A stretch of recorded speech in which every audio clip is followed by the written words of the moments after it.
Boys, we just saw Thor, and it Ragnaroked. Oh, yeah. Hell yeah. But I've got the question asked. Pat, if you can make out with anyone between Chris Hemsworth and Mark Ruffalo, who would it be?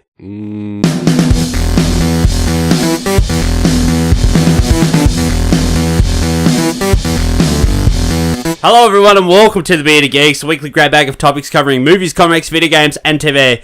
My name is Jags, I'm the beer master of Asgard, and with me today, Patrick Brown, Bobby Baxter, my co-host extraordinaire, boys! Hey, Yeah, boy. Hey, cuz. Hey, boy. that was electric. Hey, bro. Oh, Patrick Brown. Shocking. Cheers to that. Hello, men. Hello, I'm going to pretend haven't been hanging out with you for the last 3 or 4 hours. We did share lollies at the cinema. We did. I was like, here, try this chocolate-covered raspberry, it's the best. They are pretty good. Hello, Pat. Delicious. Hello. I got beef with you. Oh, shit. What was the one thing I told you when you were in the cinema line? What did I say to you? Yeah. What did I say? You said, oh, can you get me a choc top brew? What kind of choc top? Boysenberry. Boys brew. And what did you do? I forgot brew. I bet your wife's going to listen back to this and go, story of my fucking life. I told you to get one thing, Patrick. What did I say to get? Told me You forgot it. 2 minutes before I got served. I forgot. Good times. Loved it. Love a good mandate. Yeah, it was good. Jimmy was there. Tried to get him come pod, but he wouldn't. Yeah. No, he was, yeah. Oh, come on, stick up for him. Come on. I'm trying, but I'm trying to... I'm like, no. Past his bedtime. Come on. Yeah. There you go. He works early, doesn't he? So do I. Fucking hell. Anyway, do you want to just do it? Let's do it. Let's get into jump straight in. All right. I watched 1922 on Netflix the other day Oh, yeah. Oh, yes. with Thomas Jane, the Stephen King adaptation. 3 out of 5. 3 out of 4. It's pretty good. Yeah. Better than The Mist. The TV series, Yeah. fuck yeah. Couple of thrills in there. Was it like pretty... Yeah, it was quite good. Yeah, Moments. I didn't mind it. I don't know how you'd go, though. You probably get bored. That's the thing when I recommend something to Patrick Brown, Bobby Baxter, I'm looking at you, telling you this. He'll ask me how something is, and I'll tell him honestly, and then I'll turn around and I'll be like, look, mate, honestly, I think you'd get bored watching this, Yeah. or whatever. And then he'll go and watch it, and just like he turns around, no, I loved it. I thought it was great. And I was like, nah. Bullshit. You're just saying that. You're just saying that because I said you think it's shit. No. Although I did hear you all chirp up when the Justice League trailer was on at the cinema. I just heard like lots of groaning, and it finished, and Bob was sitting right next to me, and he's just like,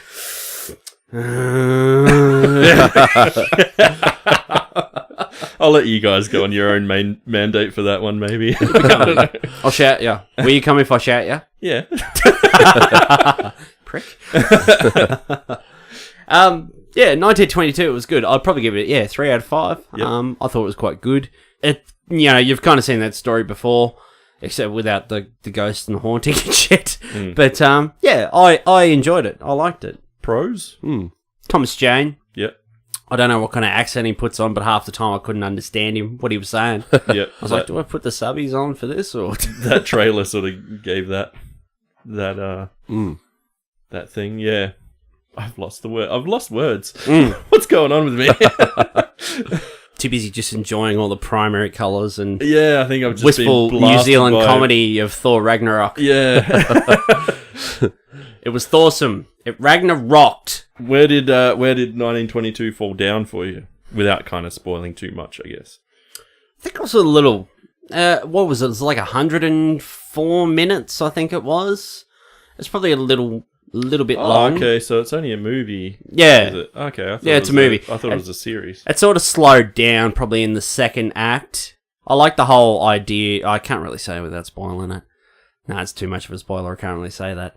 Yeah. But yeah, I really liked it. I like the period setting. I like period films. You guys know that. It was just sort of like it didn't wrap up as neatly as it could. No, it just wasn't anything like super stellar. Like we've seen this sort of stuff in that before, and this wasn't sort of anything new or exemplary. It was just sort of just more from someone different, and a different sort of story. Yeah. What was that? Was that your Better phone? turn your phone down. Oh, no, that's all right. That's the wife. Where are you? You said you was going for milk. Got me That in. was 3 hours ago. Milk. Facebook.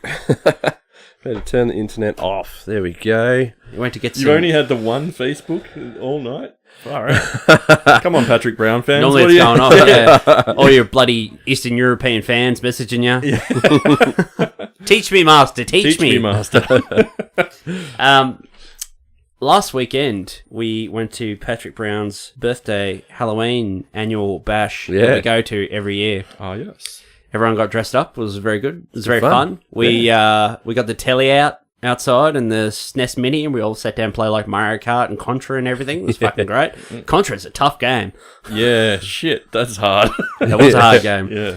I went dressed as Butch Coolidge from Pulp Fiction. It's good. I have a funny story about that because I thought, because I'm a bit of a, I spent $25 on a gold watch that I'd only wear once, like a piece of shit gold watch, and I thought, Butch like has a ball gag in the movie, so I thought, you know what, I should try and get a ball gag. So I Go thought, down and see your good old pal at the sex shop there. that you- I went down to the local adult. Has my store. last order come in yet? Or I've been waiting for that. Jesus. No, I went down to source a cheap ball gag because it was like 2 days before the party.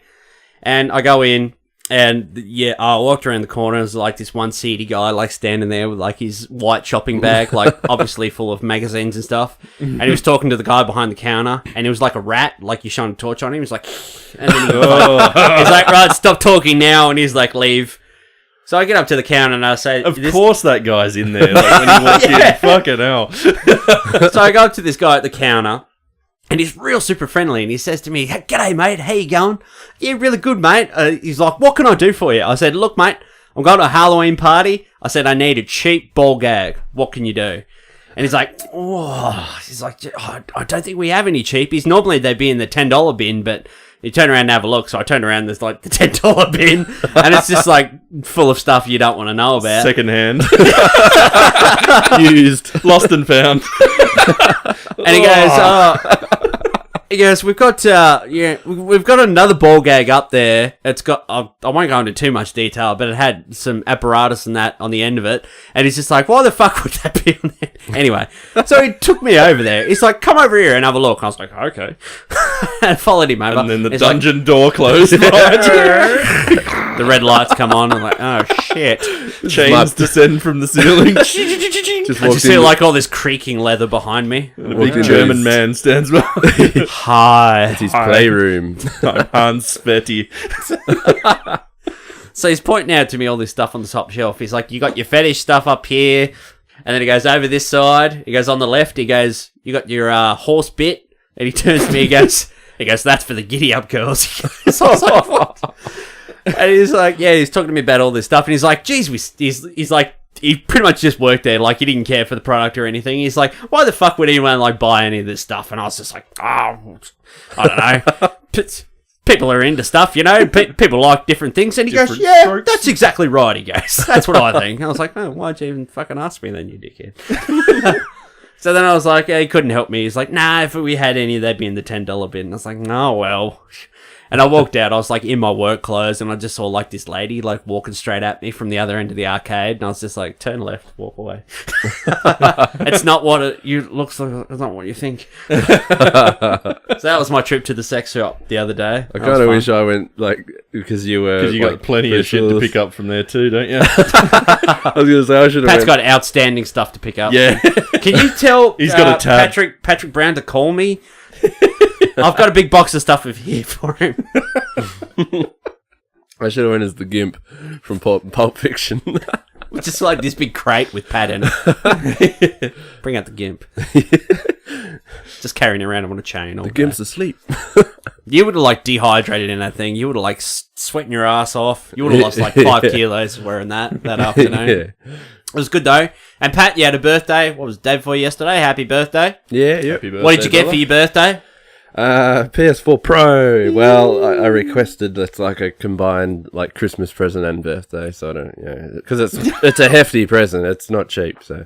And I sold my PS4 for half of it anyway, so that's Yeah, I sweet. sold that this morning for $200, so that was You- pretty good. So yeah, paid for half of it. I got more for mine, so yeah, should put more on it. Did you get a cake? Yep. wife got a cake, mud cake. It was really good. Cheesecake shop. Yeah. Love mud cake. Munching on a cheesecake. Moist. Cheesecake shop. It was good. Moist. She gets real funny when you say moist to her. Lyra. To Lyra. Yeah. She's like, I hate it when people say that. And I'm just like, moist. Moist. Secretions. There's like this video on Facebook that goes around. It's like, it's just all these celebrities like saying moist. And every time it comes up, I always tag her in it. Funny times. What's everyone else been doing? Oh, I've just been playing with the kid a lot and, yeah, usual kind of stuff. Not a lot really to report. Mm. Yeah. Oh, I crashed the drone at your house the other day too. Oh, that's right. You weren't there for that, Bob. No, you missed no. that. No, we got the drone out and was flying it around. I was like, "Pat, can I have a go?" And he's like, "Yeah, have a go." And I flew it like over to the other street and I was doing like big laps and real fast, like spinning around, like Had the confidence. like dive bombing. And then I like flew it in and went to land it, and I went to fly it over the house, but I pulled the wrong stick down, and then the stick like gets stuck, and it was like just going down, and it like hit like the top of like the perspex pergola, and it just went. It did like this massive barrel roll, and everyone like turned and looked, and I was like, "Sorry, it was my fault." It was And I had upside to get up down. on ladders and shit. It was fine though, thank God. Yeah. Oh, it survived the crash, all right? Well, I haven't turned it on yet, so I don't know if it works yet. Shit. No, Was it she'll one be of those right. things you could just see it coming in hot and there was nothing you could do? Like, or did it just happen so quickly that it was like, oh, it's on the roof now? Yeah. It's like, like time slowed down, and then like once you start to hear the bang, and like it's sped up again. I think we're lucky it was my roof. Imagine Yeah. if it was like a couple of Landed on doors someone up. else's Through roof. the neighbor's window or something. Yeah. Fucking imagine that. A drone just flying through your window. Oh, or straight into someone's hair, like they get tangled in Oh, their hair. and Jesus. shit. Just like, Imagine that. excuse me, is my drone in your lounge room? She answers the door and the drone's stuck in her hair trying to fly away. Oh, I'm surprised it turned off too when it crashed, because when I was at the dog park and I crashed it, it was still on and it was spinning around uncontrollably upside down. It was like giving the lawn a good cut, you know? At least you crashed it in the grass. Yeah. It's Bob, how tough. you going? Yeah, I'm alright. I got a interesting call the other day. So my wife's just gone- Illegitimate kids? No, my wife's just gone full term, like 37 weeks. So basically, the Countdown's on. The countdown's on. The baby's gonna set to arrive any moment.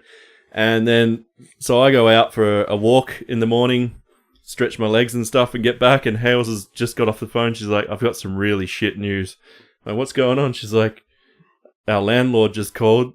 They want to fucking strip the entire paint off our weatherboard house. We got like a 110-year-old house that we're living in. They want to strip it all down and repaint it all starting tomorrow." And I'm like, "What?" Oh, fuck. So, and she's just like started her work leave as well. So it's like she's ready to sit down at home and relax. And so, yeah, yesterday and the day before, we've just been listening to fucking Sanders and shit blasting our house. And Oh, it's the worst. And trying to work through it as well. I just ended up sort of taking the day off on the first day and trying to work the night. But even that, I mean, like trying to start work at like fucking 5 o'clock at night is the worst. So yeah. So It's real funny because I was playing The Evil Within 2 the other day, and I got a party invite from you, and I was like, "Ooh, Battlefield time." So I accepted the invite and put Battlefield. Hang on, I'll just put the disc in. And then I sat back down, I was talking to you, and you were talking away, and I could just hear this in the background. I was like, "Is that sanding going in the background?" And you're like, "Oh, you can hear that." It's like, how annoying. it's so constant for so long, so many hours a day that it just like it starts to become part of the sound in your head. And then when they fucking pack up and leave at the end of the day, it's like deafening silence all of a sudden. You're like, you feel like your skull's gonna fall in because there's nothing holding it in. Yeah. It's fucked. So we got potentially 2 or 3 weeks more of that to go. Wow. And so Hales is due in 3 weeks, so this is going to be real fucking fun. Imagine if, the baby was here right now, it'd be... Yeah. No one would be getting any sleep. We're through the just day. hoping that the baby comes exactly on the due date, because any earlier and the baby's going to have to sleep through that shit. Yeah. And any later and I don't know. Yeah, Wow. so Just a little tap on the belly. Babe, can you just hang off for another Yeah. cigarette before you decide to come? Yeah. That'd be great. That'd be great. It's the thing with babies, though. They say one of the common mistakes that parents make, like the baby when they're in the womb or whatever, the belly, whatever. I don't know. I don't know how it works. They say, like, the babies become accustomed to, like, all the noise and the music and all that sort of stuff. And then when the baby comes, people make the common mistake of, like, being real quiet and that all the time. Like, because the babies are kind of used to the sound, but then they get used to the quiet. And that's, you know, when there's a little bang or whatever and they wake up and they cry the fucking house down or whatever. Yeah, definitely. Yeah. That's the same thing. We don't want to create a, like, silent shell for the baby when it's born, but at the same time, I think this amount of noise is probably going slightly over the top. Yeah. Like, It's the same thing with like nightlights as well. Some people think it's you know, they put nightlights on for kids when they're sleeping in the bedroom at night, and then they become used to that. It's actually a bad thing because take that away and they get scared of the dark. You know, like it's they're not used to it, and then so that can be another bad thing. I'm going to hit you up for all the tips, Paddy Brown. Just fucking, like, caring for a miniature human, just, like, it's... Just the idea of it's fucking daunting. I can barely fucking look after myself. Changes your world. Anyway, enough about that. It's time for Drop the Bed! Drop the beard! Drop the beard! Who wants to go first?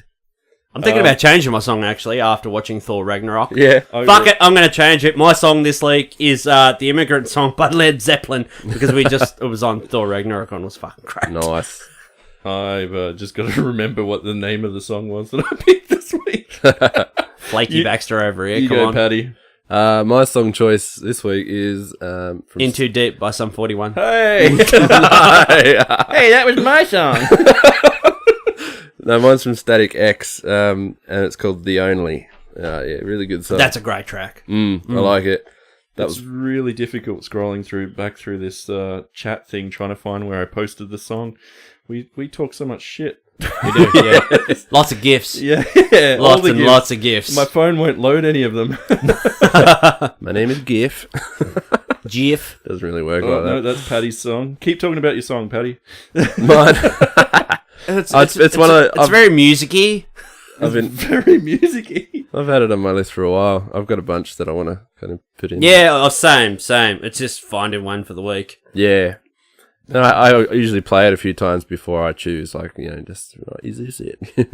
Yeah. I've been listening to this all day, and it's fucking completely gone from my mind. Oh my god! Fuck, I'll find it quicker than you will. Please hold, everyone. The magic of editing.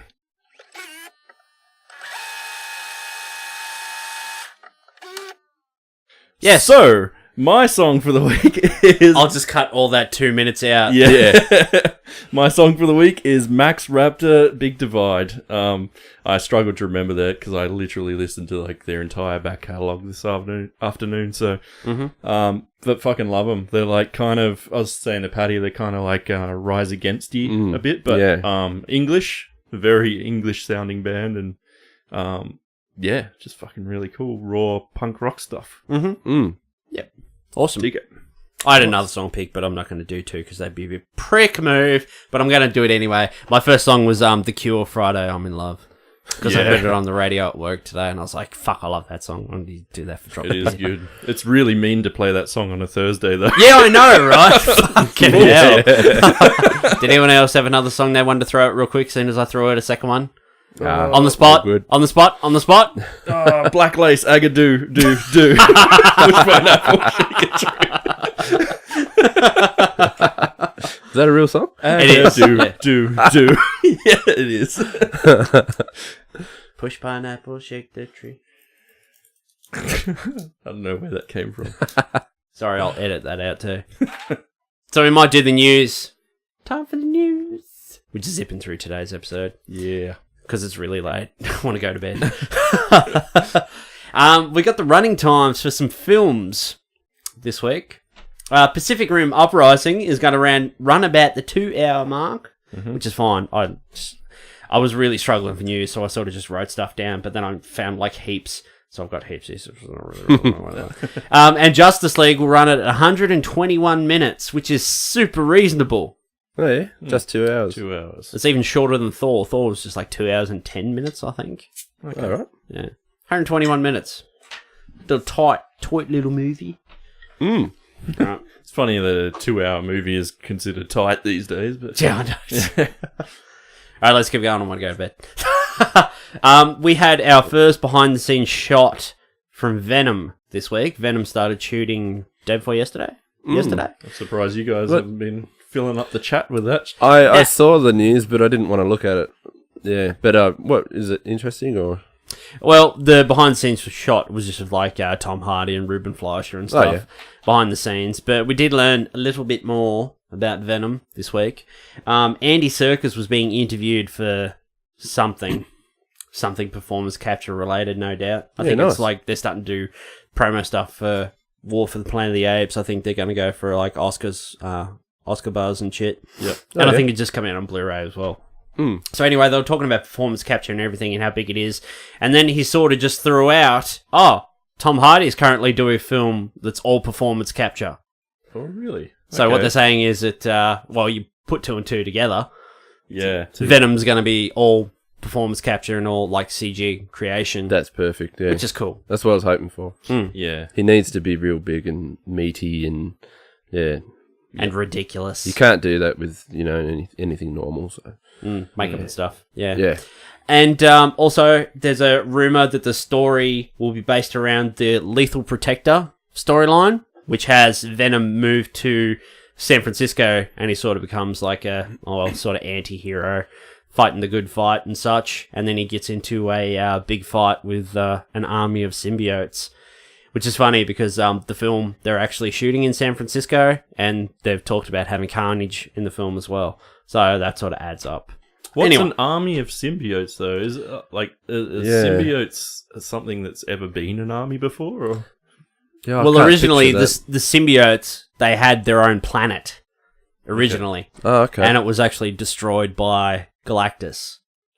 Okay. I hope, Galactus already the sound of that, I hope they don't do that whole big, like an army of symbiotes. Sounds like they're going to just go massive. Another one of those... End of the world kind of crazy things, and I don't want that. I want it to be more... to just be 2 one-on-one. symbiotes. Yeah. Grounded, just keep it simple and do Venom and whoever. That's the thing, though, about having similar villains, like heroes and villains, like similar sort of power sets and whatever. It's always more interesting when they're quite different. Like in Homecoming, like you got Spider-Man, got all the enhanced spider abilities and whatever, and web shooters and that. And then you have the Vulture, which is essentially just a dude in like human alien hybrid technology, and he's really good at what he does.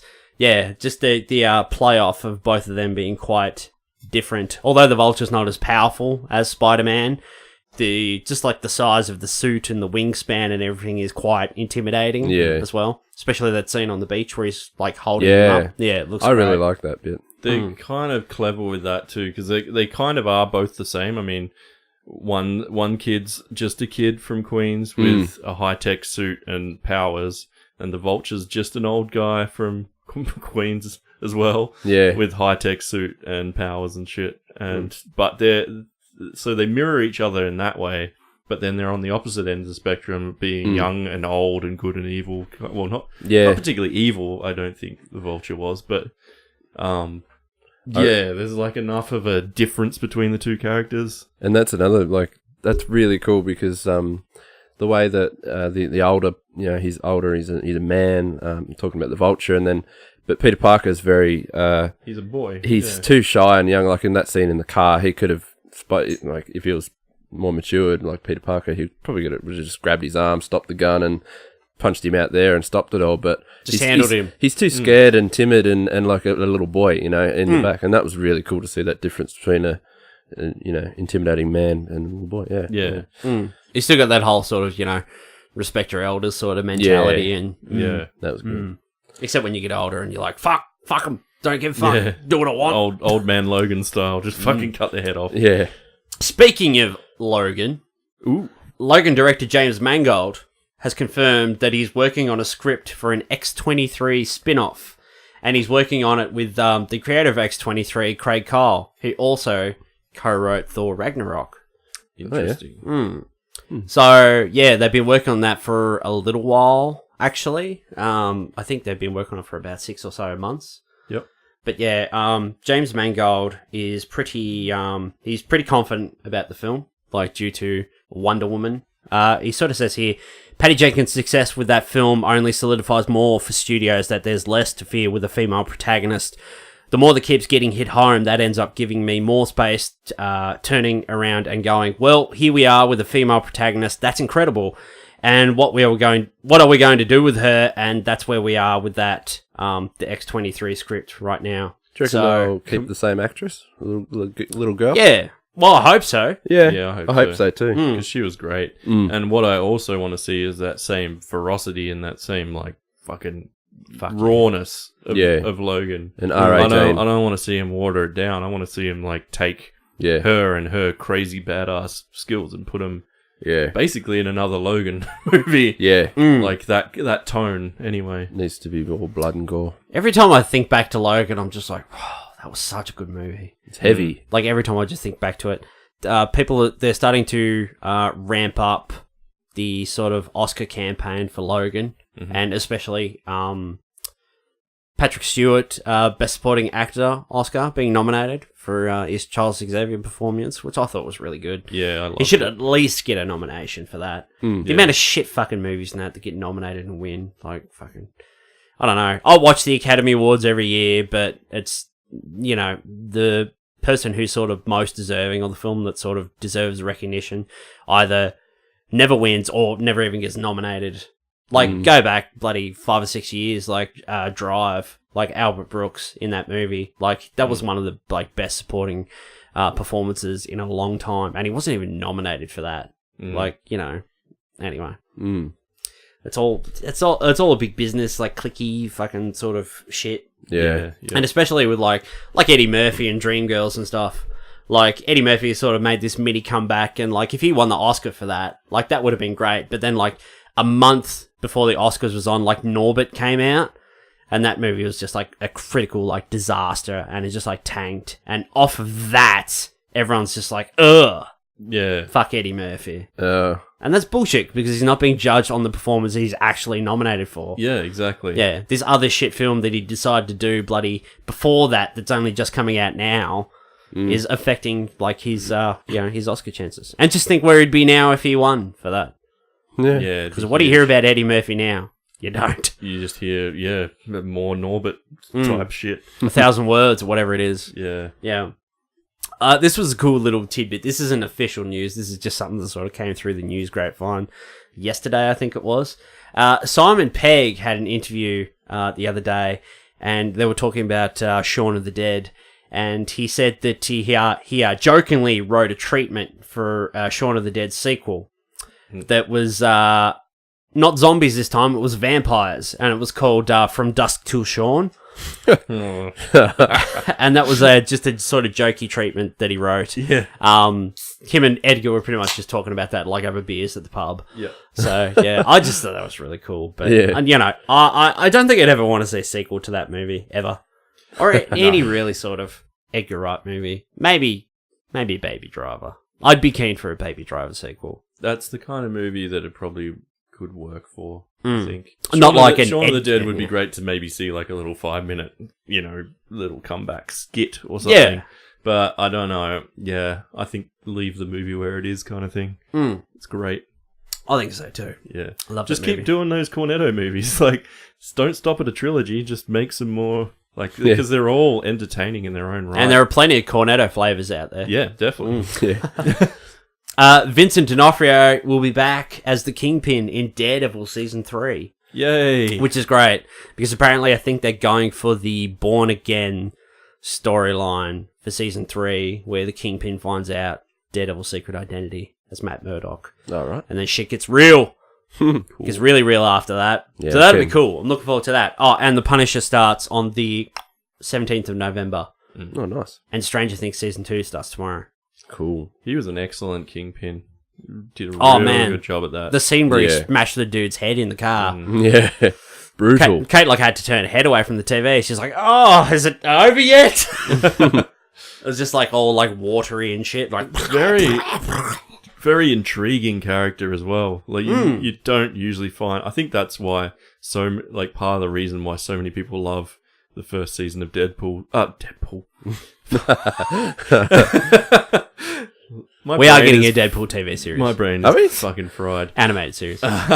Daredevil is because of his performance, I think. Like, it's like, the fight scenes are brutal and great, and like that's what everybody talks about. But I think Wilson Fisk is really what held that fucking season together, especially for me. Me too. Absolutely. Yeah. Yeah. And Kilgrave in Jessica Jones was fantastic. Yeah. Yeah. Nobody really gives that show the time of day, Patrick Brown.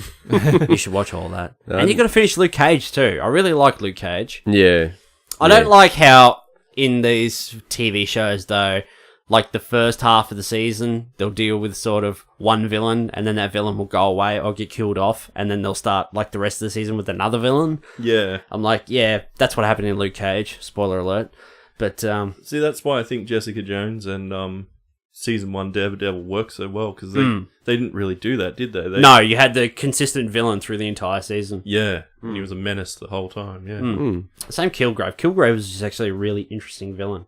Yeah, I really enjoyed that actually. Yeah. Big news out today. Just today. Hot news. So hot. So hot you can't touch it. It's come down because last year there was a little bit of teaser footage, dress footage, costume footage of Joe. I never pronounce his last name right. Joe Manganiello. Manganiello. He was in True Blood. I'll let you say it. Joey M. They Joey did a M. Deathstroke costume test for Ben Affleck's solo Batman movie. And it was really cool. And it looked great. Straight out of the comics. After Ben Affleck sort of dropped out of that, they sort of didn't know what was going to happen with Joey M, whether he was going to continue or whatever. He's going to still be carried into this Batman movie. But it's just come through today that Gareth Edwards, who directed The Raid and The Raid 2, is in talks to write and direct a Deathstroke film for DC with Joey M as Deathstroke, Slade Wilson. Yeah, nice. Okay. In the same universe, as Justice League? I imagine so. Yeah, cool. So that's pretty cool. Did you know that Deadpool is actually a rip-off of Deathstroke? I heard about that. Did you know about that? No. Deathstroke the Terminator. He's actually a rip-off. Deadpool was a rip-off of Deathstroke. A blatant rip-off too. They for his name, Deathstroke's name, his real name is Slade Wilson. And that's where they got the Wade Wilson. So they just changed his first name. Yeah, it's just like a total rip-off. That was like Rob Liefeld. Yeah, so they pretty much just took massive inspiration from Deathstroke and pretty much just ripped him off completely. But then Deadpool's just evolved and become what he is today, sort of after that. To begin with, he was just a straight-up mercenary. Okay. Is that rip-off kind of part of his fourth wall breaking stuff, do you reckon, at the start? Did Deadpool start that, as a joke? No, he was pretty much just a straight-up mercenary in that, and it probably wasn't until his 90s solo series that he sort of started all the fourth wall breaking and addressing sort of there's this one great, he's talking to Ajax in Deadpool, I think it's issue 30. No, it's issue 18 or something like that. They're talking about where they met previously. They're talking about something and Deadpool's no, that was back in issue 16. So yeah, it's just that sort of stuff, and then it's just continues on. Snowballs. Once somebody can do it, then everyone's doing it. So, yeah. Everyone's just what the fuck are you talking about? He's the only one that knows he's in a comic and stuff. So I just thought that was great. That's actually his superpower, that he knows that he's in a comic. And last bit of news. This one's for the horror fans because it's still technically Halloween. Rob Zombie is developing a sequel to The Devil's Rejects. Ooh, cool. Even though the Firefly family all got presumably killed at the end of that movie. Yeah. So this one's either going to be... It's been a long time since I watched that first This will either be a sequel or a prequel to that film. But apparently it's in the works. Arguably his best movie. I feel like I actually haven't seen it since it came out. Me either. I don't think I have. Umbrella Entertainment just released it on Blu-ray in Australia, so it literally came out probably 2-3 weeks ago on Oh, Blu-ray. wow, okay. Yeah, first ever Blu-ray release in Australia. Oh yeah. I just remember the DVD menu of when it first came out because we hired it from like Blockbuster when Yeah. Blockbuster was still a thing, and it was on in our pad, and we left the disc in playing, and it just kept like playing the DVD menu, and the DVD menu went for like 10 minutes or something, and it was the clown dude, what's his name? Fucking Captain Spaulding. Captain Spaulding, yeah. Just like one-liners and shit of him standing there, going through the DVD menu, and he walks in the room at the start or something. He goes, "Hey, shit the bed!" Oh yeah. and we still say that all the time. That's the catchphrase. Yeah. That's where we got that from. I forgot. I bought a T-shirt from House of a Thousand Corpses once. It was the advertisement for the beverage Red Hot Pussy Liquor. And I was wearing it in town one day, and then my born-again Christian co-worker, like, come around the corner, and he was talking to me, and I'm just standing there in, like, my Red Hot Pussy Liquor T-shirt, like this naked lady and that on it, and he's just, like, talking to me, and I'm just like, yep, get a good look. Anyway, that's all my news. We're zipping through the show today. Nice. It is pretty late, though. I've got a big day tomorrow, so... Yeah, must be done. So, we'll go into Thor Ragnarok. We'll jump into it. Are we going to do spoilers today? I think we could probably talk a little bit of spoilers. Do a couple of little ones. Yeah, a couple of let's little do it. spoilers. It's But not really a Love spoilery spoilers. kind of movie, is it? It's just no, kind of I think it's just some things that we picked up that we could probably bring up. yeah. I think Mark Ruffalo and all that spoiled it a lot for everyone anyway, didn't they? Online. Yeah, when they're on the project and stuff, yeah. A couple of interviews there. Yeah. So we'll do what we always do. We'll do non-spoilers to begin with, and then we'll probably give our rating for the film, and then we'll go into spoilers. Yep. Awesome. Okay.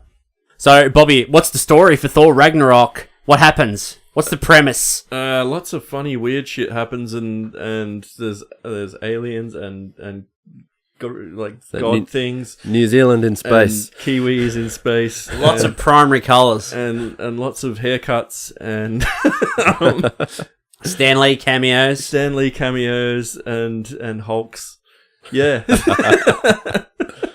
Talking Hulks. I don't think I need to run over the plot because everyone sort of will go see it or watch the trailers and that and sort of figure it out for themselves. You don't really even need to know what the plot is. You just sort of turn it up for the ride. Yeah. I felt like that's what it was like a bit. So, non-spoilers, Patrick Brown, what did you think I- of Thor 3 Ragnarok? Yeah, I loved it. I had a lot of... It was actually way better than I thought. Did it Ragnarok your socks off? Yeah, definitely. I loved it. I loved the soundtrack. I thought... I just thought the action was great and the pacing was well, and it was just entertaining right through from start to finish. It's just... I found it a lot of fun. That It was- comedy, though. Yeah, a lot of comedy, but comedy with me is usually I find it either too silly because I'll go that step too far where it just turns not funny instantly. But this one was perfect. Every joke was like it was just right. Like it wasn't too stupid. It was just good humor. There wasn't really any of those moments like in Guardians 2 where they stretch a joke too long. Yeah, It Taser felt like- face. yeah. Yeah, Taser yeah. face. There was a lot of physical comedy in this movie. Like people getting hit in the head with stuff and falling over, and there's this great scene. Oh, well, everyone knows it because it was at the end of the last Muddy movie in that. But Thor goes to see Doctor Strange, and there's these great moments Yeah. where Doctor Strange is like teleporting them all over the place, and Thor's like falling downstairs and slopping his drink and everywhere. And, Yeah. that was a lot of fun. that was funny. And he offers him a tea, and Thor's like, I don't drink tea. And then like his hand goes out of shot and then back up, and there's just a massive stein of beer. Yeah. And he just chugs it in like no time, and looks at the jug, and it like vortexes and fills back up, and you just see his impressed face. Yeah, Like, he's really happy about This that. is fucking cool. And it was cool when he was getting transported to each little dimension or wherever they were going, where Doctor Strange was taking him, and it looked like he was getting jet lag or something. You know, it was just like he was real woozy, and yeah, it was Kept pretty knocking cool. everything over, and Yeah, like he summoned his hammer, and you could just hear it like smashing through stuff in the background. I'm really sorry. yeah, yeah. That was good. Man, I don't know where I'll start with this movie. I really liked the opening. The opening was one of my favorites. They really used Led Zeppelin's Immigrant Song, which is on the trailer, which has been on both trailers. They used it to really great effect. They probably used it twice in the movie. Yeah. One at the beginning and one at the end. So there was a fight scene at the beginning, which they used it on, and it was fucking stellar. Yeah. I really love that fight scene. Both of his Thor's most badass moments. They use that song. Yeah.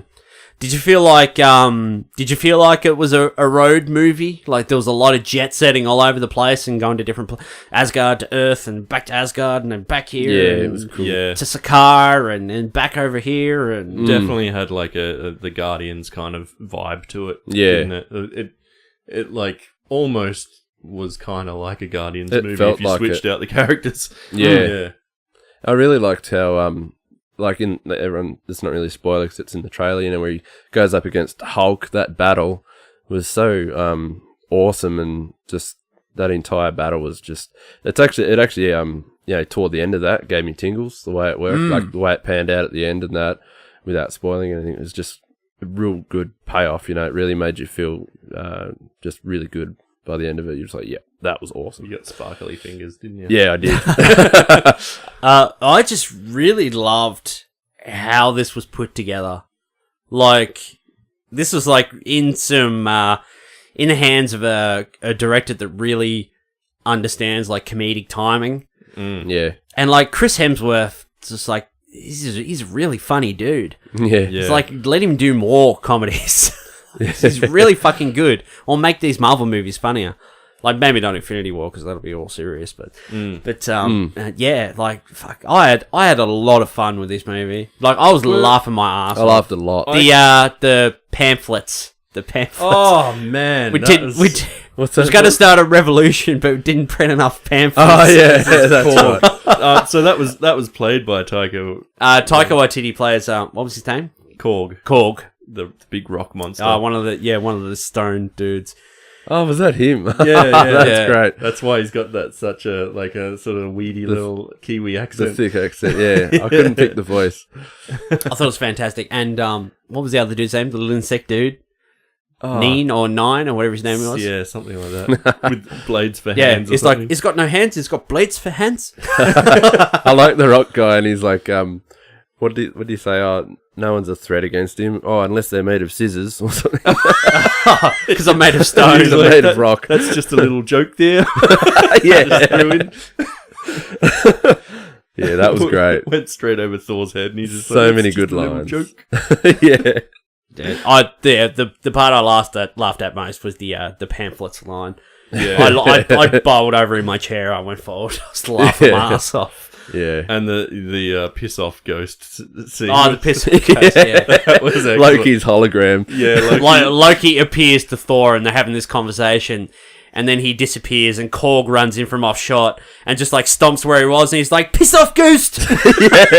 just out of nowhere. It was so fucking funny. Piss off, ghost! We had a chat last week about I'll let you tell about Taika, where he moved from small Ridgy-Diggy films up to like a big property, and how he's wanted to stay connected to it. You tell that story again? How he's just sort of peppering in like local jokes and stuff like that.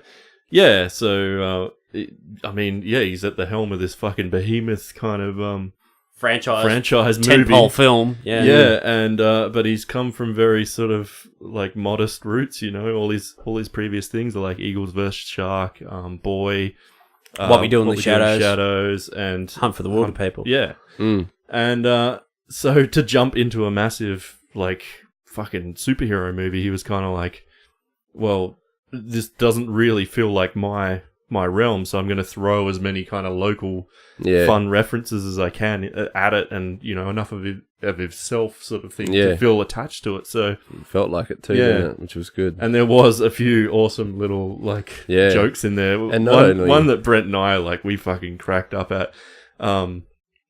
What were they offering? It was Jeff Goldblum. Valkyrie, this is in the trailer, but you know, the Grandmaster says to Valkyrie, he's like, where she's captured Thor, and he's like, "What have you brought me today?" And she's like, a contender. After that scene finishes, they're talking about payment. He's like gonna sell like a payment, and she wants like 10 million for Thor. Now, there's this great classic Australian film called The Castle.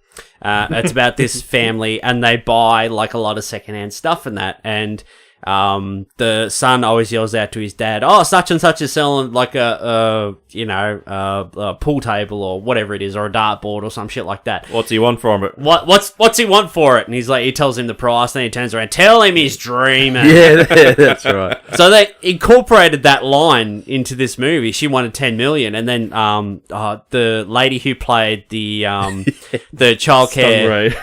Yeah, the Stingray lady from I don't know her name. I'm sorry, from Hunt for the Wilder People. She was like the what was his name? The Grandmaster's like right hand, like enforcer woman. Yeah. And so Valkyrie wants like 10 million for Thor, and then she just jumps in. She's like, "Tell her she's dreaming." And Bobby and I, the cinema was nearly full, and Bobby and I were literally the only people that laughed at that. And then after that moment, there was a joke. I think there was like another gag that was made, and then everyone laughed at that. Like all these people in the cinema, like, "You call yourselves Australian? That was a great fucking Australian film reference, and none of you's got it. What's wrong with you? You call yourself Australian?" Well, at the end of the movie, the lights went up, and I had to look around the room, and everyone's like fucking 13. So I'm like, oh, yeah, it's probably before their time. That movie came out 20 years ago. That joke was just for us. But there was a lot of great Aussie stuff in that in there. The ship was called the Commodore, the Grandmaster's leisure ship. Coloured the same colours as the Aboriginal flag. That's exactly right, Yep. yeah. That was a really cool... I really liked the colour palettes and the set designs, especially like Hulk's room.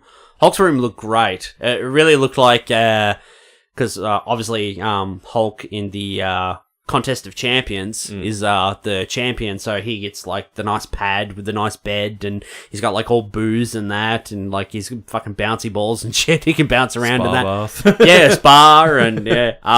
But yeah, the design of like the rooms and the interiors and all the suits of armor and stuff, like there were guys in the background, like guards and stuff. They were wearing like, I think it was like brown and yellow armor, and the yellow was like real vibrant and stand out. And I was like, you don't really see like a lot of that sort of stuff, like so bright, like a color choice like that. But this planet was sort of like made for it, because like there are all these like portals around Sakaar, and all this like trash and junk just sort of falls in and ends up like on this planet, and like everything's sort of just like slapped together, and everything's made out of all these different colored bits and pieces. And yeah, I really it's funny how everyone in the universe seemed to end up on that fucking planet. Yeah. When there was that shot where he gets shoved out of the jet stream and like flies through and like it's flying through fucking, you know, universes and universes and universes to get to this planet there where Thor's landed on. And it's just like the amount of time that it took to fly through that universe and all the stars and planets and shit that it went past. And then for Hulk to be on that fucking planet. Yeah. I was like, hang on. Yeah. Because that's not really sort of explained how he got there. Like he's talking to Hulk and stuff, and they play back some log footage on the Quinjet. But it doesn't really explain what happened. It just shows him like in the ship, like bouncing around, like he's caught in the portal or whatever. And yeah. And he gets sort of zapped in. But it doesn't matter how he got there. No. Because we got our sort of... It was fun. As much of a Planet Hulk storyline as we'll ever get. It's one of those movies that you can't sit there and pick apart the theory of this movie. Because, I mean... It was just too much fun. Yeah. Yeah. It's not the point of that movie. No. They're just going on a rollicking adventure, like trying to make sense of it all is just gonna fuck with your head. So, how awesome was Heimdall in this movie? He was fucking badass. Idris Elba, yeah, he was fucking great. He had a great look in the movie, compared to his very starched shirt, fucking gold armor, and that from the last two movies. He was very badass, fucking cloak, and his hair was like in bloody. Like dreadies or whatever, and he's got those bright yellow eyes and the Bifrost sword and that. Yeah, it's awesome. Now, I haven't seen either of the other two Thor movies. What's wrong with you? Nothing. Don't need to see him. I saw this one. Petered out after Iron Man 2. I know the story. Yeah, but were those movies like comedic, or fun or funny? Little bits here and there, yeah.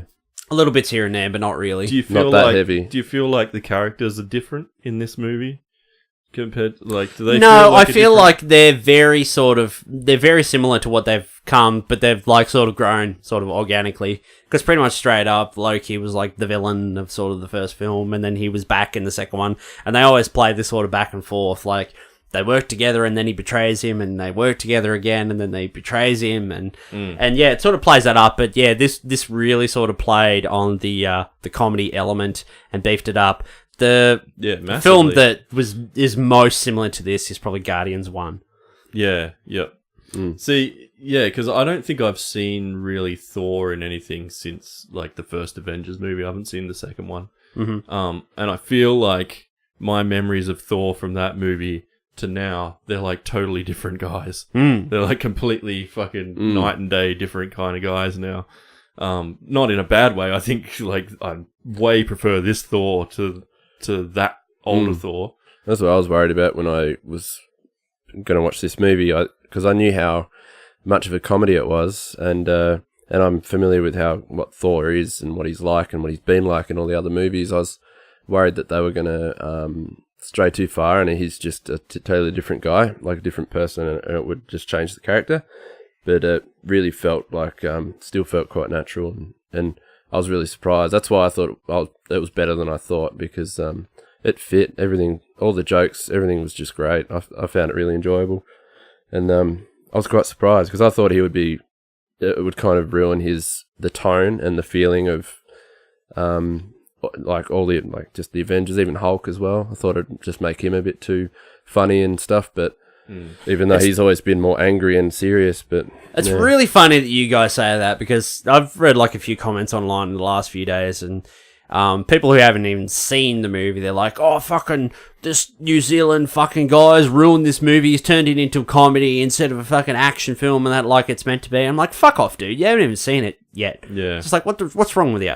And it's real funny you like say that, Pat, and you, Bob, as well. Like, oh, I was worried it might change the character or whatever and that. No, I wasn't at all. I was actually hoping it'd change the character. I was like, you know, like Kevin Feige, he's like the bull, and he's got his own horns, you know. He knows what he's doing. Like, this is their 22nd movie. And I think the worst movie they'd done was Thor 2, and that wasn't even that bad of a movie, really. It was just... It wasn't bad, it was just more Thor. It wasn't anything greater than the first film, although it probably wasn't anything that much worse than the first film. It was just more... Not essentially more of the same, it was just more. But it didn't build on the first film a lot. No. Like, a lot happened, but it didn't really, like, take a step up like sequels should. Yeah. You know? But this one, like, yeah, they got the bull by the horns, 22 movies, they know exactly what they're doing. This movie's going to make a fuckload of money. Yeah. I don't know, maybe it'll cross the $1 billion mark, I don't know, we'll just have to wait and see, but... Yeah, it's going to be real interesting how people take this movie, because this is more, you know, this is still a superhero movie. There's lots of fighting, there's lots of great characters, there's lots of superpowers, there's lots of sword fighting and hammer fighting and lightning and all that sort of stuff. But, like, first and foremost, this is really a comedy more than anything. And it's a lot of fun, and it's a great change. Most of the big, like, real big... like hitting at Marvel movies that are coming out lately are comedies. When you look at Homecoming, you look at both the Guardians movies. Doctor Strange wasn't really a comedy. They tried to sprinkle in maybe one or two jokes, but it was pretty low key. The problem with Doctor Strange is that we already had all the Phase 1 origin movies. Yeah. Like the setups of the superheroes, and we're all used to that, and we all know exactly what that is. And I said that to Pat, like, way back when Iron Man came out. I said, if they ever make a Doctor Strange movie, the problem is, with this Iron Man, they've borrowed a lot, sort of, from Doctor Strange, because Stephen Strange was real arrogant, he was real, like, cockhead, like, surgeon and stuff. Like, there's this great, like, panel in the comics where, like, he's lighting up a cigarette, and, like, the other doctor comes in, or the head of the hospital comes in. He's like, "Oh, we've got someone. They're going to surgery. We need you to come quick." And he's like, "No, you're not. If you want to pay me for it or whatever, like I'll come in and do it, but I'm off the clock or whatever." You know, he's a real dick, and they sort of borrowed a lot of those elements for the first Iron Man, because Tony in the original comic wasn't really like that. Yeah, he was a weapons manufacturer and that, but he wasn't really a dick. He was just a guy who was just along for the ride, checking out his weapons and that, and he was in the wrong place at the wrong time. Yeah. But yeah, they borrowed heavily from that. So that's the problem that everyone has with Doctor Strange. It just feels like Iron Man all over again, because they've pretty much borrowed from that and just done it already, essentially. And we've already had all the setup superhero movies, and this is like in phase 2 or 3 or whatever we're in. And yeah, we've already done all that. I love Doctor Strange, and I was waiting for that movie, and I do like that movie. But yeah, I was like, yep, we've already had these origin movies. We've already used all this. We're into something different now, but we need to have this introduction. Like, you couldn't have introduced him in another movie. No. It would have been too much. You know, he wouldn't have got his due, even though that movie's probably not as good as it could have been. But he had to have his own movie just to get it out of the way. Yeah, you know. Yeah. But now that it's all done, he can hit the ground running. Like, he had this cameo in this movie, and he was great, and he had the yellow gloves as well. Yeah, that was cool. I like that. Yeah. One thing I thought of when I walked out of the cinema of Thor today, once the movie was done, I actually just thought, like, this is how much I thought it was a great movie.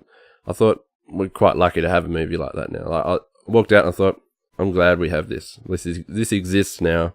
It's awesome. So that's, yeah, that was my thought. I loved it. I really liked the comedy element. That's one thing I loved about Homecoming. I thought it really struck the balance between the Spider-Man film it wanted to be. It really had the comedy jokey side that Peter can pull in, and all the other like supporting characters in that, and that real sort of coming of age story in that as well. I just thought I think that movie is just like perfectly balanced in every regard. Yeah. I still think it is my favorite MCU movie. I still think it's the best MCU movie so far. Yeah. I didn't know about this film. I always said that I thought this film was going to be the dark horse of the year.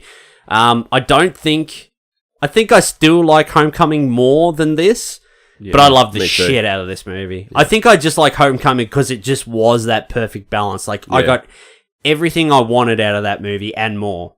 Yeah, I'm the same. I think Spider-Man for me was just pipped this one a bit. But yeah, like you said, this is a great watch.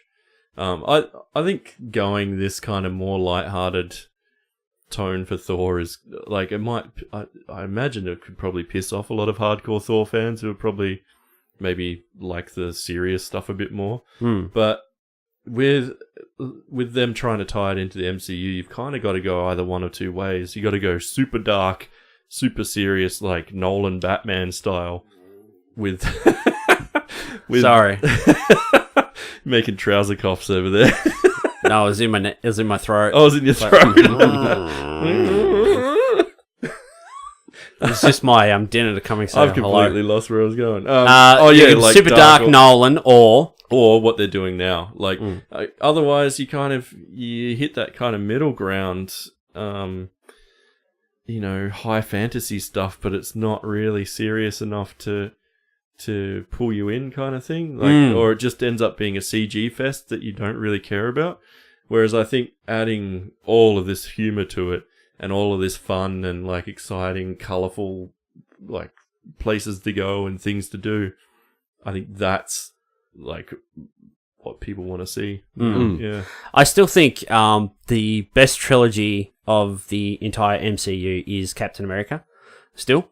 But I wasn't excited about Thor Ragnarok until Taika Waititi was announced as the director. Yeah. I was like, it's going to be another Thor movie. This is going to be this is me. Like, I was just talking about this just before, but now I'm just like, I'm doing the same thing. I'm like, this is going to be the worst trilogy. Like, it's probably going to be a decent film, but it's like, bringing in a comedic director was a really great choice. Even like the Russo brothers, who directed Cap 2 and 3 and now directing the Infinity War movies, the next two Avengers, they're they're originally their backgrounds in comedy. Like those guys, they directed some real bad like comedies that didn't go over very well, and they were writers on Community. Yep. Community writers, and they directed a few episodes of Community in that as well, and they've got that comedy background in that as well. But yeah, it's taking a different director from a different background and putting them in and giving them a chance. This is what Marvel does really well. Joe Johnson for the first Captain America, like he was a perfect pick for that movie, like the World War II setting. It really gives me that Rocketeer vibe because, you know, he directed that film as well. And then bringing in Kenneth Branagh for Thor, you know, sort of this sort of Shakespeare experience and that to that film. Because, you know, sort of Thor and, kings and gods, and it kind of has that sort of Shakespearean element in that to it. And he really gave Asgard, like, that beautiful look that it has. Like, the first time I saw Asgard, like, in the first trailer or in that movie, I was blown away. I was like, fuck, I've never seen anything like this before. And, like, in the comics, you just, like, see Asgard as just, like, this Viking. It's like straight out of like Norse mythology. It's like all Viking, like bloody like stone buildings and like hay roofs and all that sort of shit, like straw roofs and stuff. But this was like something else. This is like, and then seeing that, I'm like, this is what Asgard needs to be. Like now that I see this, I'm like, yep, this is Asgard. Like I can picture this now. Like that was a great vision, and then he had, and that's what Marvel does like really well. They take different directors and that, and they give them a go. Some with varying success, you know, some better than others, but you know, they all sort of match these directors pretty well to these films. Especially like James Gunn. Like no one would have expected much from sort of James Gunn, like, you know, Slither, you know, coming from Troma background, like the Troma films and stuff, and Super, you know, in his writing background, Dawn of the Dead, Scooby-Doo, that sort of stuff. And then, like, yeah, he's, like, one of the main sort of Marvel dudes now. Like, he's pretty much in charge of, like, the cosmic side of the Marvel Universe. And they've sort of put the keys in his hand. Like, Guardians 3, apparently, is going to kick off the next major overarching storyline for however many the next phases of the Marvel Cinematic Universe. What did you guys think at the start of the movie? They did the little thank you thing. The video message. Yeah, they played like a little video message at the start from Taika Waititi, Chris Hemsworth, Mark Ruffalo, and Tessa Thompson. And some guy called Mike. The moviegoer, Mike. Yeah, it was just a little thank you, like supporting the movie and all that sort of stuff. And it was a nice little little message on the start. They should do that with every movie. Yeah, I was thinking that. I'm like, this is so Taika, like, to do that. To walk into, you know, a massive fucking super high budget movie, and you just like, you're going through the motions, you sit down, ready to watch a bloody Marvel movie again for the 1100 millionth time in your 22nd time. And then up comes a little thank you message, and he's like, you know, thanks a lot. To all the mics out there, and he jumped and grabbed like the mic arm and pulled it down. He's like, thanks, Mike. Mike is like looking at the boom mic. Yeah. It's like, that's really cool. Like, that brings a personal touch to the movie, I thought. It was really nice. And like, people that turn up for these movies, like, I've seen every single Marvel movie in the cinema. So that's at least 22 trips, and some of them I've seen multiple times. I think I saw Pat, I remember when I first saw Iron Man, I came to Lonnie and I stayed at your place for a week, and I went and saw Iron Man without you, and then a couple of days later you and I went again and I watched it. So there's 2 times there. Yeah. I saw Civil War a couple of times, Avengers, you know, Spider-Man, I saw that twice. Yeah. I've probably Guardians 2, seen them heaps. Probably had bloody 35 trips to the movies just to see Marvel films. That's MCU Marvel films. That's a lot of trips to the cinema. Yeah. Anyway. That's a lot of dough. Yeah. I think we might go into spoilers, because then we can have a bit of free reign. Okay. We've already had a little bit of free reign. I haven't really been keeping a lid on those spoilers this time, but oh well, fuck it. So, before we do spoilers, what would you give the film out of 5? I'm gonna go 4.5. I'm gonna break my rule. Instead of doing a solid 1, 2, 3, 4, or 5, I'm gonna give it a 4.5. 4.5 for me too. Boom! Patch around. 4.5's all around the room. Nice. Oh, and Jimmy, what did Jimmy give it? Jimmy wanted to tell everyone that he'd give it 7.5 Mjolnirs out of 10. So that's 4 out of 5. No, that's what is that? 3.75 out of 5. Yeah, Something like that. I don't know. Like that. I don't do maths. Sue me. Spoilers. How'd you like Hulk? And he's talking, and he was a little bit more. He's a bit more vocal. First time we've very seen him pretty. kind of take charge, and he was more in the scenes. He was talking and being a part of them. It was really cool. Yeah, it had a lot As of comedy Hulk. elements. That Bruce Banner hasn't been around for 2 years. He's been stuck. He's been the Hulk for 2 years. And so the Hulk sort of begun to speak, and he interacts with people and stuff. And he yeah. learnt to shave and look real nice. he has a nude scene. He gets out of the spa in the nude, and he has a bit of an interaction there with Do you Thor. reckon Stan Lee cuts his hair as well? I noticed those guys, both Thor and him, almost had the same haircut. Yeah. I was like, if you've been the Hulk for 2 years, like that guy's got to get hairy. Yeah. There must be hair maintenance going on with the Hulk. Yeah. Stan Lee's cameo in this movie, he plays like the Sicarian barber, but he's got like this metal arm with like spinning blades and that on it. He's gonna like cut Thor's hair. Yeah. He's like, please, Conso, don't comb my hair. I didn't notice it before, but Thor's got like the extra marks down the side of his hairs. Like, I don't know if it's a design thing or if it's supposed to be like the shaver was just a bit dodgy. I think it was just a bit of a rough shave. Yeah. Look at it. Yeah. But they kind of suited the look. It was really cool. Yeah. Bit more It was cool. scavengy kind of look. Yeah, and Hulk comes out of the spa like in the nude, and Thor's like, "Yep, you're naked." He sort of turns around, and then you get like a in my bare brain ass now. like Hulk shot. Yeah, it's in my Yeah. brain now. Yeah. What else was spoilery? At the beginning, Thor goes back to Asgard, and he's going to see Odin, who he knows now is actually Loki in disguise. And they're there watching him play, and it's of Loki's death from the last movie. Yeah. And you're sort of watching this play, and you're like, okay, this is a bit wanky, sort of like, a bit ode to himself, because there's like this massive like Loki statue when he walks in. Like there's probably like this bloody fucking 40-foot like Loki statue that's been erected and stuff, and you go in there and there are like these actors and that doing this play, and then it actually like from afar and you're watching it, and then it zooms in to like a single shot of the actor playing Loki, and it's fucking Matt Damon. Yeah. Yeah, that was good. So good. And the guy who plays Thor in the play is actually Chris Hemsworth's older brother. I don't know which Hemsworth he is. I don't know his didn't know name. that. He's in Westworld. He plays the chief of security in Westworld. Oh, yeah. Yeah, Yep. he's I the... didn't pick that up until you told me afterwards, but I was looking at him in the movie and going, fucking hell, they picked a guy that looked like Chris Hemsworth a lot, didn't they? Like, of course, it's his brother. A lot of Hemsworths out there. Yeah. Yeah, it was really good. And Sam Neill was in it as well. He Yeah. was playing Odin. I liked the reveal of Loki, actually, because I felt dumb afterwards for not picking it up to begin with, but like when he held Odin by the back of the head and threw the hammer out into the fucking distance, and he was like, give up the ruse before he's like, that hammer's going to come straight back to my hand, and he's Your head won't stop it. yeah. And then like he gives up at the last second and turns back into Loki. I was like, oh, that's fucking cool. I didn't know he could do that. Having never watched any other Thor movies, so Yeah. but yeah, Yeah, it was a good moment. I love that moment. yeah. Because it was kind of like, oh, shit, this could get rough. Yeah.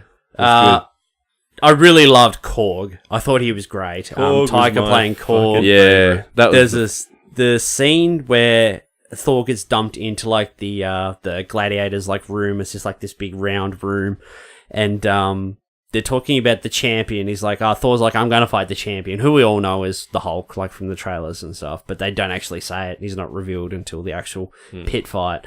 And he's like, I've never actually seen the champion before. The only person who's seen the champion is Doug over there. And like, where is Doug? I want to talk to him. He's like, that's him. He's dead. Yeah. And then at the end of the fight, because they're all watching, and Thor's about to lose, and he's like, another day, another Doug. He goes, Yeah. he's about to get killed by the Hulk. That was great. It's a real shame. Like, it made for probably one of the best trailers ever, that reveal of the Hulk. But fuck, that would have been a great reveal if we had never known that. if he was going to be in it. Oh, man. Like that, because the whole build-up, they're just sort of talking about this this big fucking dangerous guy, and you have no idea who it's going to be. Yeah. And like, yeah, I kind of in that moment wished I hadn't seen the trailer for that bit. What did you think of that fight scene with the Hulk and Thor in the pit? Pretty the cool. contest of champions. Yeah, I loved it. I thought it was amazing. And like when Thor, he summoned his lightning, and he pretty much turned into lightning, and had that big outburst. It was almost like a Super Saiyan moment in Dragon Ball Z. It was like really like I love Super Saiyans. raging, and it really gave you that feeling, that rise of like, whoa, holy crap! And that was when I had it really picked it up for me, and I loved it. When I was watching that fight, I just remembered back to the Hot Toys when they were announced, like the Gladiator Thor and Gladiator Hulk. I was like, I really want those Hot Toys now. After watching this, Yeah, it's just like, man, I really like that Hulk Hot Toy. it was a good scene. And then they had that bit where he picked him up like Loki and smashed him on the ground like a rag doll. Yeah, and Loki's like, ha! Now you see what it's like. Yeah. Like getting smashed around. Yeah, they were really good. The opening scene with the Grandmaster where he was first going to... Hulk was like... not Hulk, Thor was like strapped in this chair, and he was going through... It was like he was on this conveyor belt going through this tunnel, and it was like this big informational thing. Like it was pretty much just an exposition scene, so we all learned like what the planet was about. Yeah. Sakaar, and they're telling us about the portals and where everything goes, and the contest of champions and the Grandmaster, and he's going through the tunnel, and... It was pretty much like ripped off straight out of Willy Wonka, like Willy Wonka and the Chocolate Factory. Had the same music. Yeah, it had the same music and that straight up. That was like, Bobby gets excited when he elbows, because Bobby will never talk to you when he's at the movies. He elbowed me in the arm, and he's like, "That's Willy Wonka." And he had a big smile on his face, and I'm like, "Oh, Paddy Brown love gets this guy." Paddy gets all tingly at the fucking fight scenes. I get all excited like a fucking gushing little girl at the Willy Wonka music. Willy Wonka! Yeah, big smile on his face. I was like, I love this guy. So good. And the way that they ended that scene too was so fucking funny. Oh yeah, like how it just started to get more and more intense, and then he's like flying, he's like, "Ah!" And then it just cuts, and like he's in the middle of the room, surrounded by everyone, and he's just like screaming really loud, and he realized where he is. Everyone's just like staring at him, like. And I loved it when we saw the one out of Hunt for the Wilder People, that lady, and just seeing her in there, I was like, that's great. And then and Sam Neill, just all the same characters that we've seen from all these. And he had the Grandmaster had his melting stick. And he found who was the guy, his brother or whatever it was. He's like, he caught him, and he's like, I'm gonna pardon you now. He's like, yes. He's like, I'll pardon you like to death or whatever. And then he touches him with his stick, and he starts to melt. And Thor's sitting there watching him. He's like, the smell. And Grandmaster's like, because he turns to like this puddle of goo. And he's like, it's on my Jeff Goldblum, just like Goldbluming it up. He's like, it's on my shoes. He's like, what does that smell like? And she jumps in. She's like, burnt toast. Yeah. Oh man, what else is spoilery in this movie? In the Gladiator pit, they have a throwback to Avengers Age of Ultron, because where Black Widow gets Hulk under control. She's like, sun's getting real low, and then she does the thing where she like touches him on the palm and it calms him down, and he turns back into Bruce Banner. Thor started to do that when he was in the pit, and he's like, hey big guy, he's like, sun's starting to get real low, and he's coming up to him, and he goes to touch him on the palm and stuff. I just thought that was like really great. They brought that back again later in the movie too, when Ruffalo's like as Banner, and he's like, he's trying to keep him calm, and he's like walking him through the seats, and he's got like his arms on his shoulders, and it's like, sun's getting real low, sun's getting real low. Stop saying that. What the fuck are you talking about? Yeah, that was funny. Ruffalo was fucking excellent. He was awesome in that movie. And he had he's like he put these clothes on, and he's like, these are Tony's clothes, and he's like, I'll pretend to be like Tony Stark, and then he's walking around, and he's like pulling at his crutch and stuff, and he's like, what are you doing? He's like, Tony wears his pants really tight. And he's just like constantly like pulling at his crutch. Yeah. Oh man, that was funny. I don't know what else is spoilery. What else happened? I can't think. So much. Hela. We haven't talked about Hela at all. Hela's actually revealed to be Thor and Loki's elder sister. So Odin was apparently a bit of a dick before those boys come along, so he wasn't really the benevolent king that he has been in the last couple of movies and stuff. He was, kill them all and take what we want and pillage, and Asgard's the best. And then he had a bit of a turnaround after that. Would they claim like 9 planets or 9 kingdoms? 9 realms, yeah, the 9 realms, yeah. That changes things a lot, doesn't it? Because he's, pretty much he's like a good guy, but it's kind of like it was all built on a lie kind of thing. Yeah, that's like Captain America being with Hydra, like that kind of thing. That's a big flip, and not many people would like it. But people can change. I suppose he's a character that's not really thought of that highly. Like, I mean, he's not like a obviously he did change. I mean, he had to banish that Hela. daughter. Yeah. Hela was his executioner. She obviously was getting too powerful and a little scary and out of control. Yeah. So. Yeah, to banish her. Yeah. Yeah. As long as he was alive, she would remain trapped wherever he trapped her. And then, he actually dies. So, and then she becomes released after that. And she's powered by Asgard, so the longer she stays in Asgard, the more her power grows. It was a pretty weird death scene, I gotta admit, though. For Odin. I was going to say that. Yeah, it was just like... It's just like turned to glitter. Sprinkles away. Oh, well, so I'm going to drop this massive fucking bomb on you. You got a sister, she's fucking shithouse, and she's going to come back when I die. So, I'm out. See you later. Sprinkles. Dust in the wind. And then she happens to pop up right at that moment too, like out of the blue. Oh, I just missed it. And yeah, it's a weird death. You'd almost expect him to go out some more glorious way, but they just kind of like turn him into sprinkles and that's it. Stardust. Yeah, he basically just dies on his own terms. It's like he released himself or something. He's like, that'll do. Yeah, like I'm sick of this shit. You guys sort it out. Is that how Thor will die one day? I'm guessing like because it was all based on a prophecy, so maybe there was a thing where something else happened and he couldn't change his death happening. Yeah, I don't know. I thought the intro was great. I really loved the intro because the movie opens, Thor's captured, like at the beginning of the trailer, he's in the cage, and then like he spins and rolls down the chain, and then he snaps at the bottom. And I was real surprised because like Surtur was there at the beginning, and I just expected him to like turn up right at the end. I was like, oh fuck, they've opened him straight up like this big bad, like right at the beginning of the film. And Surtur's doing like the big bad guy thing. He's like, oh, I'll join my crown with the eternal flame, and then I'll initiate Ragnarok. Wait. And he's wait. And Thor's just like on this chain, and he's just like, he's spun around, like, so he's facing the other way. He's like, hang on, I'm coming back around in a minute. He's like, I'll come back around. He's like, just hang on a sec, and then he spins back around. He's like, okay, you can continue now. This is really ominous. Keep going. And then it happens. He's like, Surtur's talking again, and then he's just like, oh, wait, here I go again. And he like spins back around facing the other way because he's just like dangling off this chain. And I just thought right at the beginning that was like some comedy gold, like right at the start. And you got the tone of what they were going for straight off the bat. Like this is what this movie's gonna be. Get used to it. Yeah, even the fact that it like the movie opens with Thor having it almost seems like a monologue.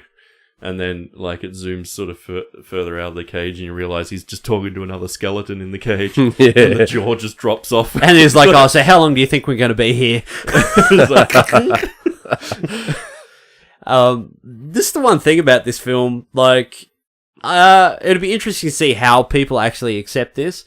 People, if they're like us, they'll just be like, yep, this is great, this is something new, this is different, this is fun. Or then you get all the hardcore fucking idiots that'll be like, oh, it's fucking shit, it's comedy, you've ruined it. I laughed more than I was excited by action. I'm like, there's more than enough action in this movie to satiate your action needs and wants. Heaps and heaps of action, and almost to a point where I got worried. I was talking to you guys on the way back here about 2/3 of the way into the movie, it became really action heavy, and the comedy really dropped. It became off. like a regular sort of Marvel movie that we've had sort of up to date. Yeah, I thought that too in the second act. I'm like, this is starting to get a bit more serious. Is that the end of it? Is that the end of the comedy? Yeah, that's what I thought. I thought, have they let him have his fun in the first act, and then the second's going to be all this, and then we might get 1 or 2 lines at the end of the movie, and that's it. But no, they sort of... There was a bit where there was so much action that, it was starting to feel quite serious. Mm. And then they managed to, like, really ramp the comedy back up for the third act, I thought. Mm. Yeah. What did you guys think of the CG in this movie? Mostly good and a few iffy bits, I thought. Tell me what's iffy. I didn't like that sword that was used for the teleporter thing. The Bifrost sword. Yeah. Mm. More often than not, the shots that I'd see of it, it kind of just looked like... It kind of looked like that chrome out of the episode 1 Starfighter jets out of Star Wars, you know? Yes. That kind of like super clean, super chromey chrome, and it was sort of like, there was just a few, mostly like weapons and stuff I felt were a little bit kind of toy-like almost. I like maybe to for a purpose, I don't know. But it was kind of that. But like most of there was a few character animation stuff as well that I felt was just my technical animation. I was like, you could have shifted the weight a little better on that and stuff. But for the most part, it was pretty good. Yeah. Oh, and we forgot to address how this movie is different as well. The Warriors 3, Bobby, you won't know this because you haven't seen the last 2 movies, but the Warriors 3 from the last 2 movies, so like Volstagg and Fandral, and that they pretty much get killed off like straight away. Like Hela zaps into Asgard and Volstagg's there with the Bifrost sword, and she just kills him straight away, throws 2 knives into him, killed him, and then Fandral like charges her and she just boom kills him straight away too. I'm like, oh fuck, that's what this movie's gonna be like. This is gonna kill off like these fan favorite characters from the last 2 movies. Boom, they're gone, they're dead. That's the end of them. I was just like, fucking hell. I suppose you gotta sort of, I don't know, I guess the MCU is changing. It's sort of coming to the end of that original sort of story arc that maybe they started to plan like after the Avengers, you know, with Thanos and everything. And so, like, right, it's changing. We have to start to get rid of some of these old characters so we can start bringing in new characters because things are going to change. Like, after Infinity War, nothing's going to be the same. Like, it's going to be, I don't know, it's going to be tough to sort of accept, I think, for some people. Yep.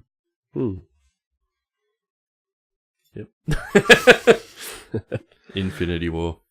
That's exciting. That'd be a big one. Black Panther's next, though. I'm looking forward to that. And then Infinity War. But yeah, Infinity War's that just big beast just over the horizon. Just like, whoa, it's close, you know. But Justice League first. Just for you. Here we go. I think they might do it. Yep. I think that's it. All right. End of spoilers. Go and see that bloody movie. Yeah, go and see it. It's fucking great. It really is. Not that, fucking everyone's going to go see it. But like the fucking dickhead guy that was sitting behind us fucking talking all through it. Gotta stop going on fucking... in the comics, it's not like this. I'm like, mate, I didn't pay fucking $20 to sit here and listen to you talk for 2 hours. Yeah. And he wasn't like whispering as well. He was just like talking normally to his mates. And he talked through the entire fucking movie, and I nearly fucking spun around and told him. Yeah. I wish I was more of an extrovert. I would have just turned around and had a go at him. All you would have to do is just like do the slow stand up and turn around because you're a big dude. Yeah, but then I got to piss off like 25 rows behind him. This fucking 8-foot tall giant stand up in the middle of the cinema. It's only for about 10 seconds. People will be okay with it. Yeah. It'd just be like hands on the chair, just be like, you going to talk for the whole fucking movie, are you? I'd be like, come down the aisle with me. No, that guy was driving me fucking crazy. Gotta stop. I chewed him out a fair bit, but gotta stop going on opening nights. It's where all the fucking shitty teenage dates go. Yeah, it's too many idiots. Pat wouldn't even hold my hand in the car, prick. Selfish. Alright, that might do it. Yep. Okay. Have you got anything else to talk about, Paddy? I feel like you haven't been here. Yeah, Pat. No, I'm good. He just walked in. Well, that might do it. Bobby Baxter online, Inktober, last few days. Tell everyone now. Do it. Yep. Can I buy you Mr. Horse off you? Yeah, you probably can. Oh, sweet. Can I have it? I'm trying to work out what to actually do with them at the end. Yeah. Just sign them and give them away to your closest friends and allies. Give them away for cash. Damn it. Yeah, Bobby Baxter Cartoons on Instagram and Facebook, and bobbybaxter.com. Sold my first copy of Brown Fury in a long time today, just out of the blue. Really? Which was really cool. I think That's that's awesome. just come through a Inktober follower or something like that. Sweet. So, yeah. That's wicked. So, yeah, if you haven't got a copy, head to my website and, yeah, you can buy it digitally or hand-signed by me and sent to wherever you are in the world. Get down with the Brown Fury. Nice. Down with the Brown Fury. Portrait Brown? PatrickBrownArt.com. Patrick Brown Fury Art. Yeah. And then, what was I? DeviantArt.com/Patrick Brown. And on Facebook, you can find me under Patrick Brown Art. There we go. Sweet. Sorted. And you can find the Bearded Geeks on Facebook, facebook.com/Bearded Geeks Pod. On Instagram at the Bearded Geeks. On Twitter at Bearded Geeks Pod. We're pretty much on all the social medias. Not that we really post too much. We only really post about episodes and some things. I was going to put up a post the other day actually about your birthday, Pat, but then I forgot all about it. So sorry, buddy. I did put up a nice meme for you for your birthday. Nice Donald Trump meme. I don't know if you saw that. Yeah, that was good. It's like, I wish you a happy birthday. No one will wish you a better happy birthday than me. Anyone in We the got world. some good photos at the birthday too. Pat went as Zombie Mario. Yeah, that was fun. That was pretty good. And where was I? Oh, you can find the Bearded Geeks on TeePublic if you want to buy a nice t-shirt. Have to get on some new t-shirt designs and that as well. I really want a shithouse t-shirt. So every time Patrick forgets to buy me chocolate, I can just like point at it. Just the slow open to reveal shit out. Yeah. Paddy like puts his head in shame and walks back to the counter. Yeah. Go and give me some lollies. And you can also listen to the show on YouTube, SoundCloud, and iTunes. And if you'd like to leave us a thumbs up or subscribe, please make sure you ring the bells so you get notifications when episodes are posted. Yes. Very good. Nice. All right, that's it from us this week. Next week, I think we'll be talking Stranger Things Season 2, which starts tomorrow. So I'm going to start watching that tomorrow. Friday me too. night fun. Yeah, I'm going to get into it. The power's off and you got to work tomorrow night. Oh, get fucked. You could just hear Hales watching Stranger Things from lunch. You can see the She wouldn't do it to me. She wouldn't. Just stick your head out of the office. Oh, you want a fucking divorce, do you? Okay, I guess that's it. Thanks, everyone. We'll see you all next week on the Bearded Geeks. See you then. Yay! Come on, guys. Give us a quick Kiwi. Quick Kiwi. I don't know, bro. Piss off, Ghost. Piss off, Ghost. That's a great team. Thanks, everyone. We'll see you next week. Bye. Wait. Hey.